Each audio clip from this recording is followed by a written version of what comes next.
You're very welcome back to the Daily Rundown. Now, Friends of the Earth has launched the Great British Bee Count, and our reporter, Emmy Little, has been to find out what the buzz is all about. The British Bee Count has begun.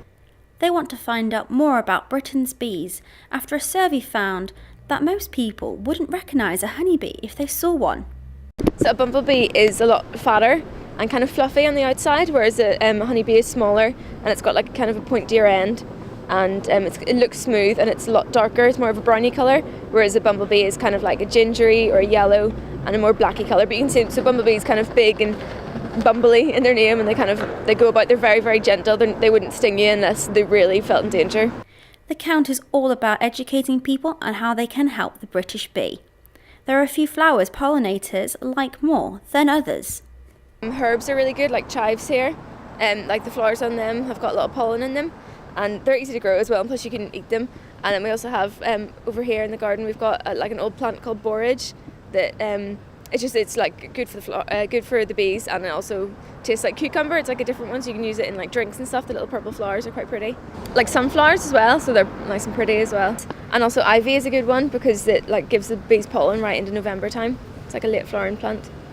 And just basically anything that is like visibly, like that you can see the pollen on it. So any kind of like newly bred flowers that have like really tight petals and are just mostly for decorative purposes, they don't really give anything to the bees. So anything old, like foxgloves, anything that your granny would basically have had in her garden is like a good shout for bees. You don't have to keep a beehive to help, but for keepers like Saoirse, it's much more than a hobby. Yeah, I think it's definitely more than a hobby. I've definitely, since I've started last year, I've kind of gotten weirdly attached to the bees and like worrying about them and like make sure they're not like swarming and if they've got enough food. And when we lost one of the hives last year, I was heartbroken. So they're kind of becoming more of a pet really than just a hobby. Emmy Little, Daily Rundown. Now, joining me is Pollyanna Steiner from Friends of the Earth. Hi, Pollyanna. Hi. Thanks so much for coming in to talk to us Pleasure. all about bees. It's a funny one, isn't it? Because I think anybody, even if you weren't necessarily interested in nature or anything like that, bees have kind of been everywhere recently. They're in the news, aren't they? What's going on? What's I don't want to use the buzz pun again, but what is it all about? Well, there's concerns that we are losing our bees. We've lost quite a few species in the last sort of 60 years, and Right. we've lost 90% of their habitat as well in the last 60 90% years. of their habitat. So I mean, wild grasslands mostly, yeah. Really? Yeah. So we are in a sort of phase in history where we really need to start preserving what bees we have. We've got one honeybee and we need to take care of that honeybee, but we've obviously got lots of other pollinators as well that will benefit from conservation. I'm actually shocked by that. 90% of the habitat, and that's in how long? That's in the last 60 years. So we're really chasing our tails here by trying to turn this around. I mean, what's the kind of the estimation? I guess that's why the plan is in place. This is why the plan is in place. Yeah, the government have actually put a project in place to try and preserve our bees, and Friends of the Earth obviously also running a bee cause campaign and the Great British Bee Count. Yeah. With support from Bug Life. So this is all sort of towards making sure that we can preserve and also increase the amount of wildflower land and sort of grasslands that bees will be able to utilise. Wow. Yeah. I mean, well, most people will be shocked, I think, by that number, won't they? I mean, it's like I say, it's only kind of come into news, but I mean, people, to be fair, they're sharing it. It's on Facebook, Save the Bees, and even like silly little tips, like if you see a bee dying, put in a bit of sugar water, which I have done, by the way, and it has worked. He honestly was resurrected in front of me. It was like Lazarus. It was amazing. Yeah. But like, people are aware of these, but I think they're not actually quite sure why it's so important, are they? So could you maybe tell us a little bit about that? I mean, obviously we need our pollinators because they look after our crops, but it's something that most people don't realise is that 75% of crops worldwide are pollinated by bees. Now, 75% is quite a large amount, obviously, so we rely on them for our food supplies for things like apple trees, for strawberries, for tomato plants. In America, there are already hand pollinations happening quite widely because of a lack of bees. So we obviously, as a small island as well, we're quite rural, but we've also obviously increased in our sort of urban areas. So it's really important to, have spaces for bees. For example, the Printworks in Manchester and the Manchester Cathedral have beehives on the roofs, and there's lots of bee-friendly flowers in urban nobody areas. would know this, would they? So this is like local authorities, or it's with Friends of the Earth. It's a combination of them, and also I know that there are charities that exist to fund the building of hives and to actually help. I mean, we're helping in our own way, and we're asking people to lobby, their MPs and the government to make sure that we're putting bees first, we're putting conservation of wildlands first as well. It's absolutely amazing, just the amount of work that is going on behind the scenes. Yeah. But I have to say, I do think that it's working. Because like I said, I do think people are aware, but just not quite sure why. Yeah. Now tell us about the Great British Bee Count. Fabulous name. Yeah, it's brilliant, isn't it? I nearly said the other one. Hopefully it's doing what it says on the tin. We've had over 20,000 bees counted since the 19th of May, which is amazing. We're really grateful for that. So people are taking part by downloading the app. Basically that just allows you to log in, and you can then start counting, photograph the bees.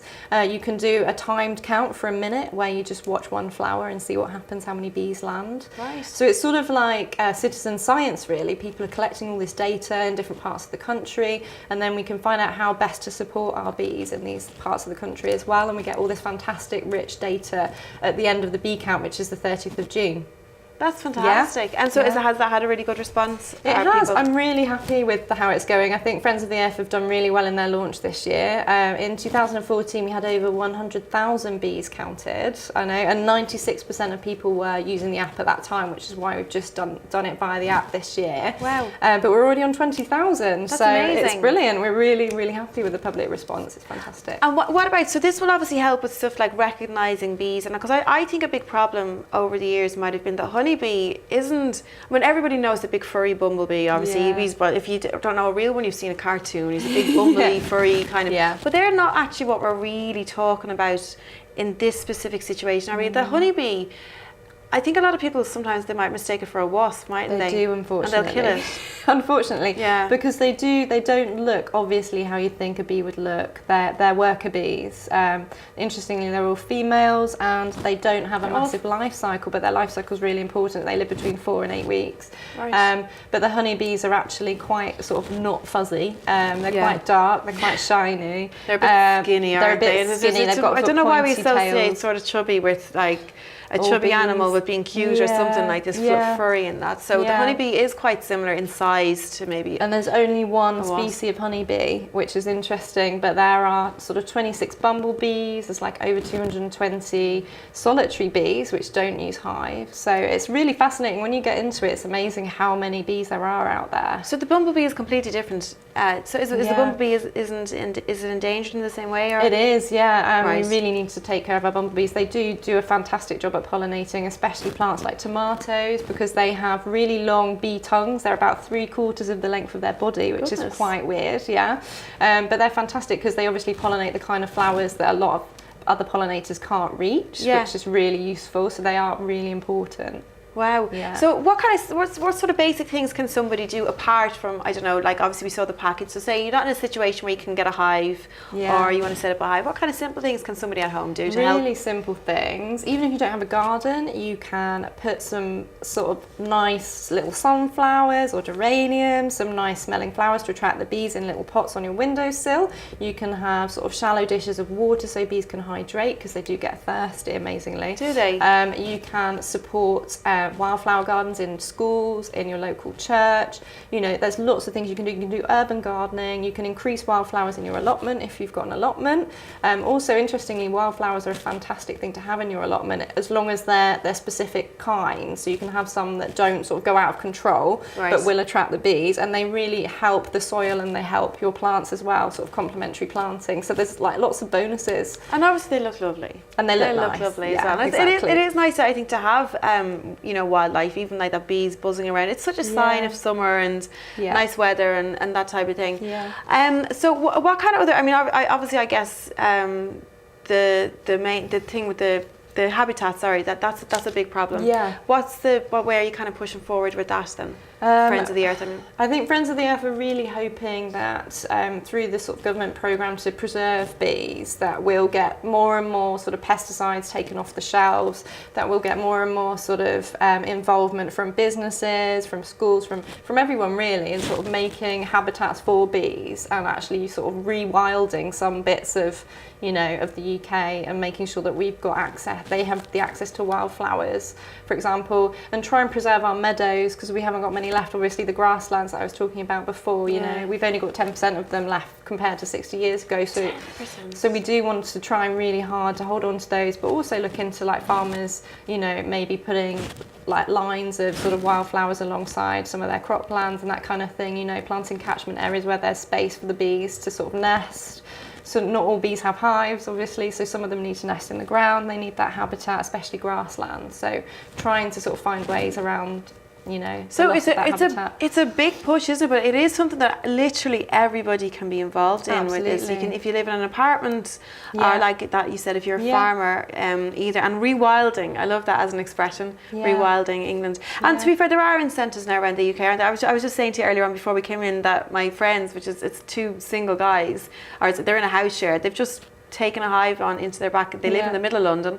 They've got a hive now in their back garden, like, you know, the middle of Stock or Brixton, actually, I think. It's a fantastic hobby. Yeah, they are. And I think they're enjoying it anyway. We'll be down for honey. Yeah. Pollyanna, thank you so much for coming and talking. I can't actually believe how much there is to talk about with bees. I think that's probably the biggest shock when you do get into the subject, isn't it? It's we could probably go on for longer. Yeah, it's fascinating. Thank you so much for coming in and educating us here today. Thank you. From Friends of the Earth. Pollyanna there from Friends of the Earth, Pollyanna Steiner. We're going to go for a quick break. We'll be back in just a minute with Stephen and Jackie. Something to say. Don't go anywhere.